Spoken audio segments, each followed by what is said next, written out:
Good day, folks. This is Christo Taron checking in for TradeTaxPlus Center of Excellence. This is the second video for May 2020 and deals briefly with the treatment of irrecoverable debts from a VAT perspective. Believe it or not, there are still instances where irrecoverable debts create problems, and it always only creates problems because of a lack of proper record keeping. So let's just quickly look at that. Let's look at it from the perspective of the buyer and also from the perspective of the seller, the debtor and the creditor.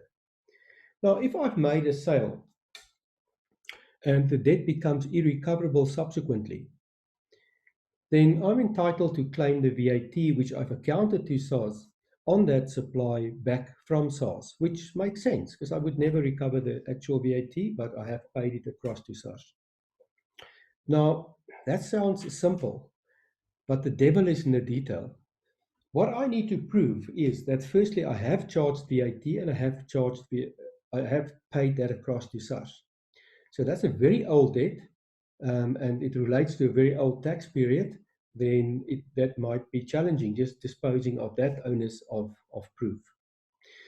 But let's assume we can get past that. Then the next obstacle is I must be able to prove that it was a standard rated supply and that which specific invoice is being written off. Now, if I've got an accounting system that says, let's offset the oldest debt against a payment, not necessarily on an invoice basis, then that might become very challenging to prove exactly which invoices are being written off. So the way the remittances work in organizations where you link payments to invoices is critical, ultimately, when you're claiming an input tax deduction or an adjustment for irrecoverable debts.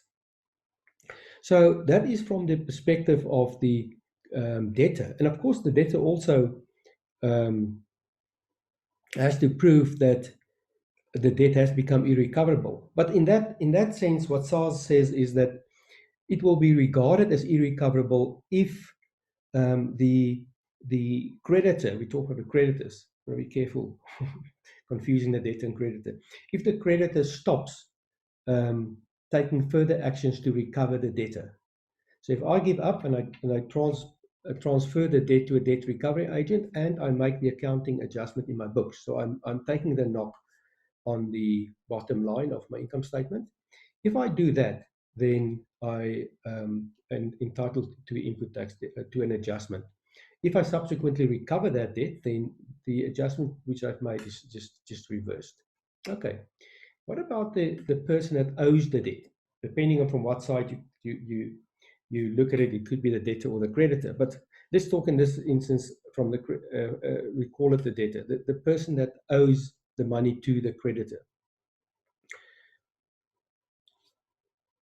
If that person, if a debt is written off, it can never have an impact on that person. There's nothing in the VAT Act that says because one person has written the debt off, another person must account for an output. So there's an input and output balance. And that sounds like good news, but that's not really good news. Because there's various instances where the input tax initially claimed on that tax invoice is reversed. The first one is if I haven't paid that creditor in 12 months, or that invoice in 12 months, then I must reverse the VAT in any event. But there's other little rules there that we need to be cognizant of. Other one is if I deregister as a VAT vendor and I haven't paid invoices that's younger than or not older than 12 months, then on those invoices I must pay back the VAT that I paid to SARS. Then there's a third instance. If I enter into an agreement with my creditors to reduce my debt, so let's say I go into a 50-50, you take 50% of the knock, I'll take 50% of the knock, then unpaid creditors, to the extent of the compromise reached, the VAT must be reversed. And lastly, if I go into liquidation, any unpaid debtors where I haven't repaid it or reversed the VAT yet, in other words, it's not older than 12, the invoices are not older than 12 months, all those input tax deductions claimed must also be reversed.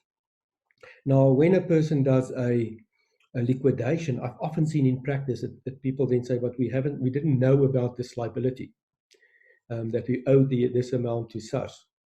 But it is in the act, and we simply must be aware that that is what it is.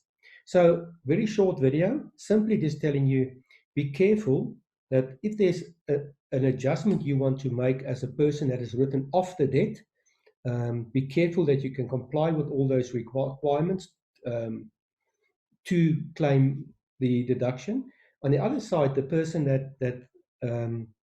whose debt is being written off will always also be impacted, but not through a bad debt adjustment, through other adjustments of not paying your creditor on which you've claimed an input tax deduction. Keep that in mind. I hope that's useful. Keep watching our videos.